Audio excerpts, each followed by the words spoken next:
लेकिन कुछ लोग हैं जो अपनी बीवी का अत्ता मारत हैं कि एक आदमी रहा है, मौलाना अब्दुल मुस्तफ़ा आज़मी अलैहि रहमा अपनी किताब हक़ानी में लिखते हैं कि एक आदमी रहा अपनी बीवी का बहुत मार है, इतना मारे सुबह शाम की मोहल्ला वाले का बीवी मार काहे लगे, नाम पड़ गया के बीवी मार। लेकिन वो औरत बड़े अच्छे घराने की थी। जब उसके माँ बाप ने उसको रुखसत किया था तो कहा था बेटी शौहर के घर जा रही हो, अल्लाह आराम का दिन देगा तो अल्लाह का शुक्र अदा करना, और अगर मुसीबत के दिन आएंगे तो खुदा का तो अल्लाह के फैसले पे राजी रहना बेटी, सब्र करना। ये तालीम देके भेजा। शौहर जालिम मिल गया, सुबह शाम मारने लगा, लेकिन औरत सब्र करती रही और औरत और शौहर के मिजाज के मुवाफिक काम धाम करना शुरू किया। धीरे धीरे बिल्कुल उसके मिजाज के मुवाफिक ढल गई तो मारपीट का सिलसिला बंद हो गया, खत्म मारपीट। हफ्ता गुजरा, 2 हफ्ता गुजरा, महीना गुजरा और मारपीट का सिलसिला खत्म। तो एक दिन उनके मर्द बहुत परेशान, खड़ा मुहारिम सोचे महीना भर होएगा नहीं मारे, कसके मारी के कोनो गलतियों नहीं मिले थे। तो दिल में सोची एक जुगाड़ है मारे के, गवा मछली लेकर आवा बाजार से तक लाए घर में रख दीस, तक बाहर चला के मुहारिम ठाड़ प्रोग्राम बनावे कि अब भाई जब बनाए के रखियो खाना खातिर भले खाना रखे तो हम पूछबे कि सब मछली बनाए हैं, तो कहीं हाँ, जब कहीं सब बनाए हैं तो ही कह के मरबे कि यारे सब काहे बना डारे, आधा रख दी तेरे कल का खेबे रे, और अगर आधा रख दिए और आधा बनाई तो ही कह के मरबे कि आधा रख काहे दिए रे, वो मछली है सड़ जाए तो ये नुकसान कहाँ से है रे। बनावे जुगाड़ मुहारिम ठाड़ कि आज तो मरहीन मारे थे। बीवी ने खाना बनाया और जब खाना बना के रखा, बुलाने गई चलिए खाना खा लीजिए, तो प्रोग्राम के मुताबिक लाठी लेके आओ, इस आज तो मरहीन का लाठी लेके बैठा, बीवी खाना ला के रखी तो जालिम कहता है कि सब मछलियां बनाए हैं, तो मूड हलैस, जैसे मूड हलैस वो उठाई लाठी, कहीं सारे सब काहे बना डाले रे, आधा रख दी थी कल, कल का कहे रे, अरे भूल गई थी आधी मछली कल के लिए मैंने रख दिया। अब उसट सब बना बनाओ प्रोग्राम है उनके खत्म, अब आगे का बोले, चुप हो गया। तो थोड़ा बहुत खाना खाइस, लेकिन खाना कहाँ हजम हुए, बना बनाओ प्रोग्राम फेल हो जाए तो आदमी के खाना हजम है, थोड़ा बहुत खाइस के हटा दी। बीवी बड़ी नेक घर की थी, उसने आंगन में बिस्तर बिछाया, गर्मी का जमाना था। उसका शौहर जब बिस्तर पे लेटा तो बीवी बेचारी सोचने लगी कि मेरे शौहर ने मेरे लिए रोजी कमाया, थका मादा लाओ पैर दबा, पैर दबाने गई, पैर दबा रही थी और उस जालिम वही चक्कर में पड़ा। सोचे बेर बेर निगाह उठा, कहा इत्तेफाक से उसको आसमान पर एक हल्की लकीर नजर आएगी।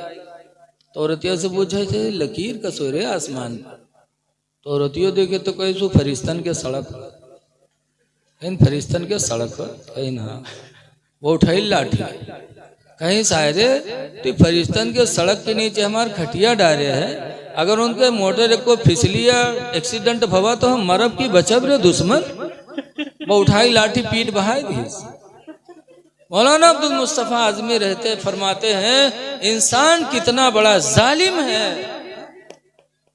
ऐ लोगो जुल्म ना करो, जालिम को अल्लाह कभी माफ नहीं करेगा।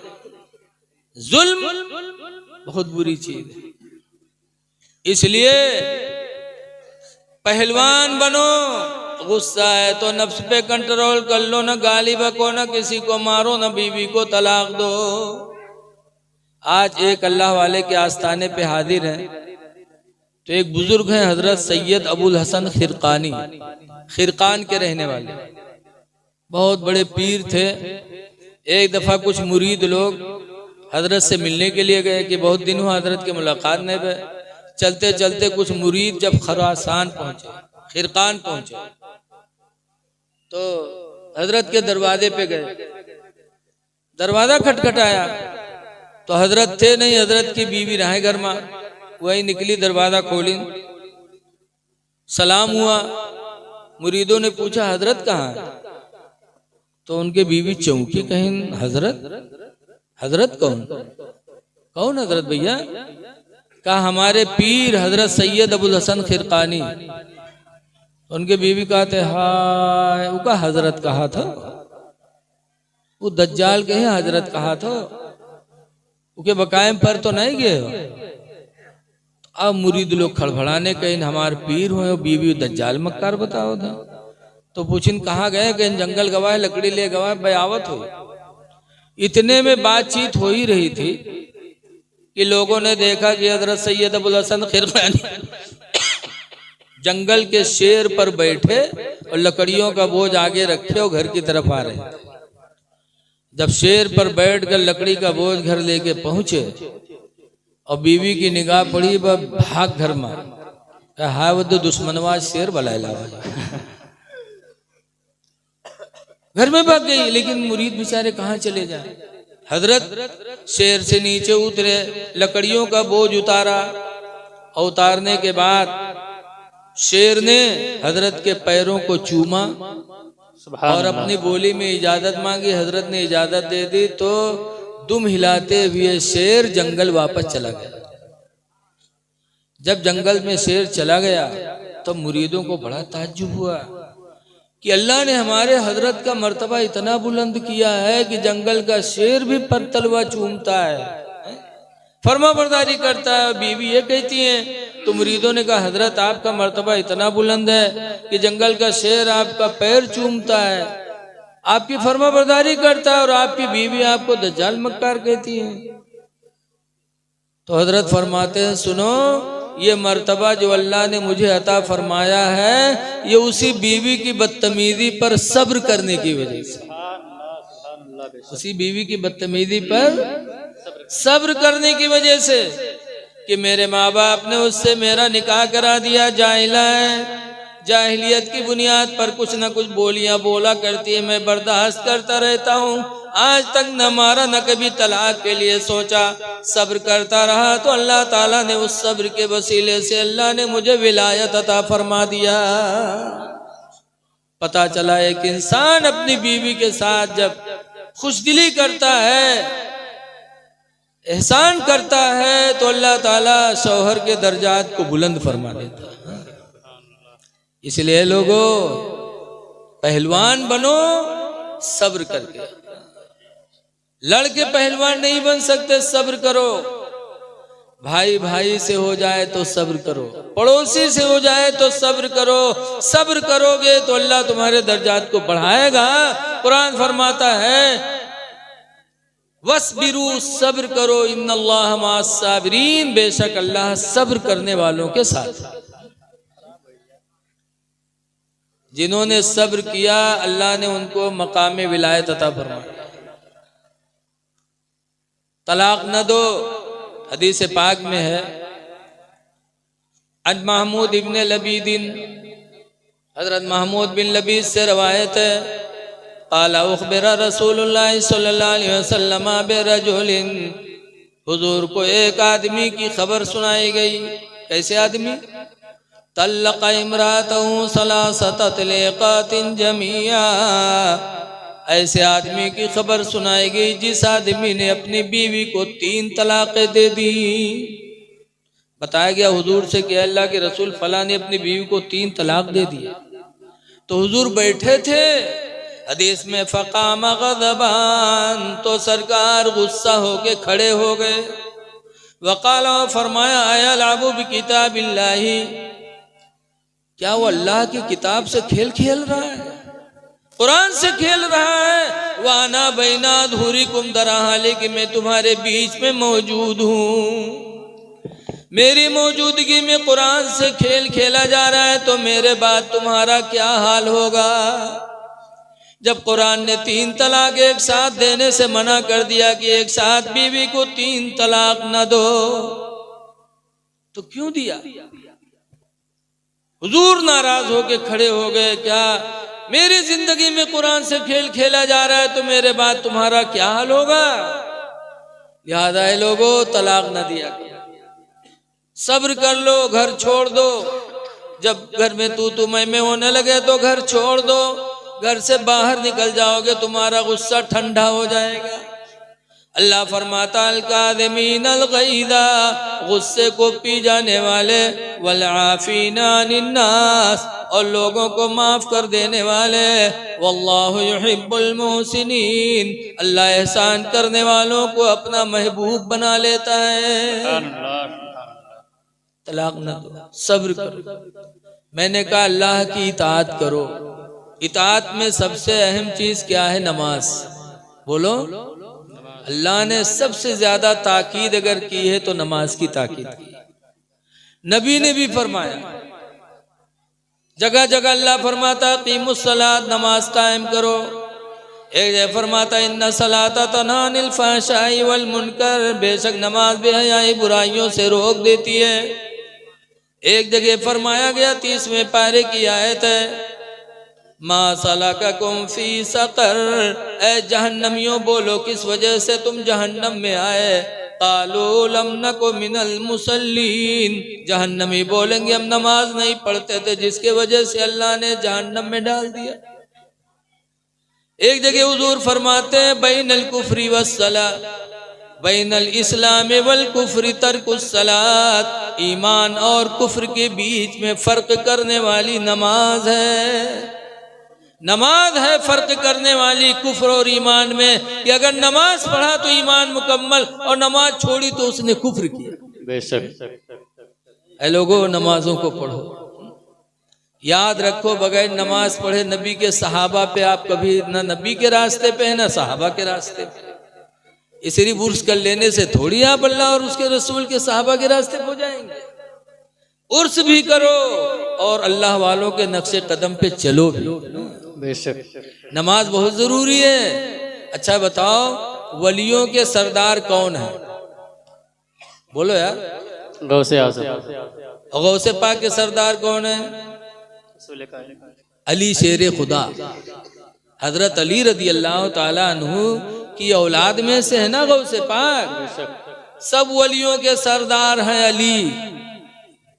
और हजरत अली, मक्का के करीब एक मैदान था, साहबा बैठे थे तो हुजूर गए, उनके रान पे सर रख करके सो गए। और हजरत अली ने असर पढ़ी नहीं थी, सूरज डूबने लगा। अब हजरत अली कसमकस में कि हुजूर सो रहे मेरे रान पे, अगर जगाता हूं तो हुजूर को तकलीफ होती है, और नहीं जगाता हो तो नमाज जा रही है। बोलो। लेकिन हजरत अली शेर खुदा ने क्या किया? कोई वहाबी होत ना तो उठाए देते, उठो उठो हमारा नमाज जाते। बोलो। लेकिन अली का ईमान देखो, हजरत अली ने नबी को नहीं जगाया। एक तरफ नमाज है, एक तरफ मोहब्बत रसूल है, लेकिन हजरत अली ने मोहब्बत रसूल को नमाज पर तरजीह दे दिया, जगाया नहीं। सूरज डूब गया, नमाज असर चली गई, लेकिन नमाज की भी मोहब्बत हजरत अली के दिल में बहुत थी। जब नमाज असर चली गई, सूरज डूब गया, तो हजरत अली रोने लगे। अब ऐसा रोए कि आंख से आंसू गिरे, नबी के चेहरे पे पड़े। नबी ने आंखें खोली, फरमाया अली रो रहे हो? कहा अल्लाह के रसूल सूरज डूब गया, मेरी असर चली गई। हुजूर सल्लल्लाहु अलैहि वसल्लम ने उंगली का इशारा फरमाया तो डूबा हुआ सूरज वापस आया। फिर हजरत अली ने नमाज असर पढ़ी, फिर सूरज डूबा।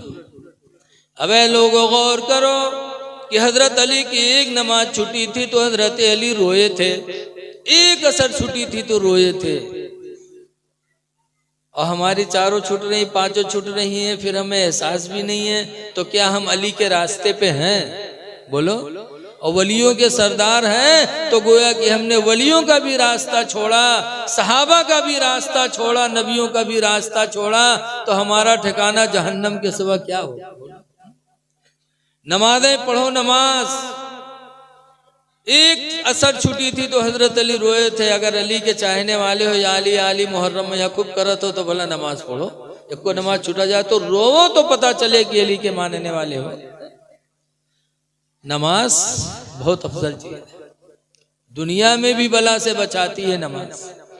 हमारे तो आंखें देखी बात है, हमारे गांव खन्ना बुरुआ जंगल के दारे है। अक्सर लोग लकड़ी काट रहे थे चौराहे चौराहे, पकड़े जाते, मारे जाते, छोड़े जाते, फिर काटते।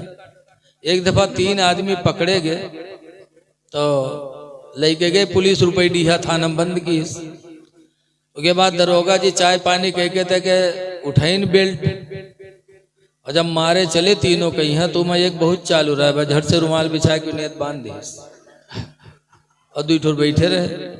बहुत दोनों का गए दरोगा जी तूरी नूरिन को तूर तार के जब उके लंग बढ़े वो फिर झप से नियत बांध दी।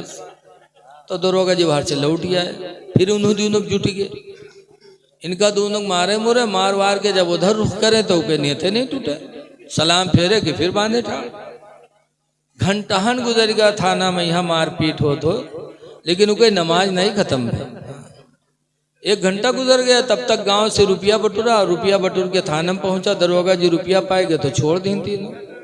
जब तीनों छोड़ी, तीनों गांव में यहाँ आए तो दोनों ठोरों का बहुत गरिया हुआ, कहीं सार कब के नमाजी होगा रहा है, सारे तो नमाजें नहीं खत्म भाई, अल्लाह जाने कौन नियत बांध रहा है। घंटाहन नमाजें पढ़ा के थोड़ी देर इका मरती तब तक तो हम लोग सहुताई ली, लेकिन इनके तो नमाजें नहीं खत्म। तो उसने नमाज पढ़ी थी अल्लाह की रजा के लिए नहीं, सिर्फ दरोगा जी के मार से बचने के लिए, तो उसके मकसद में कामयाबी मिल गई। और अगर अल्लाह और उसके रसूल को राजी करने के लिए पढ़ा होता तो दरोगा जी के मार से तो बचा ही था, आखिरत में जहन्नम से भी बच जाता। बेशक सुभान अल्लाह। ऐ मेरे दीनी भाइयों, नमाज पढ़ो, बगैर नमाज पढ़े कोई वली को मानने वाला हकीकत में नहीं, झूठा है। कोई कहे कि हम आला हजरत के मसलक के मानने वाले हैं, मसलक के आला हजरत पे चलने वाले हैं और आशिक रसूल हैं, और नमाज छोड़े तो समझ जाओ आशिक रसूल नहीं। इसलिए लोगों, गुजारिश है नमाजों की पाबंदी करो और आपस में मेल मोहब्बत से रहो। दुआ है कि अल्लाह तबारक व तआला साहिब आस्ताने के फैज़ व बरक़ात से हम सबको माला माल फरमाए, और जो कुछ कहा गया अल्लाह उसे कबूल फरमाए। एक बात रह गई कि हुजूर ने उंगली का इशारा फरमाया तो डूबा हुआ सूरज पलट आया है? एक बात सुनो यहाँ पर कि जब हुजूर सो रहे थे, और लिखा है कि नबी सोते हैं तो आंखें सोती हैं, दिल नहीं सोता, और जब हुजूर सो नहीं रहे थे तो सूरज डूब गया और अली रोने लगे, तब हुजूर ने आंखें खोली। तो कोई वहां भी कह सकता है कि अगर हुजूर को इल्मे गैब था या हुजूर का दिल नहीं सोता था तो सूरज डूब रहा था, हुजूर को आंखें खोल देना चाहिए, अली पढ़ लेते। लेकिन मेरे नबी का आंखों का न खोलना और सूरज का डूब जाना, ये भी मेरे नबी के इल्मे गैब की दलील है। मेरे नबी जानते थे कि इसी बहाने असर की नमाज छूटेगी अली की, तो इसी बहाने सूरज को निकाला जाएगा ताकि दुनिया वाले नबी का मोजिजा भी देखें। और अगर जग जाते अली नमाज पढ़ लेते तो डूबे हुए सूरज को वापस करने की जरूरत ही नहीं पड़ती, तो ये मोजिजा कैसे ज़ुहूर में आता। आला हज़रत फरमाते हैं कि सूरज उल्टे पाँव पलटे, चांद इशारे से हो चाक।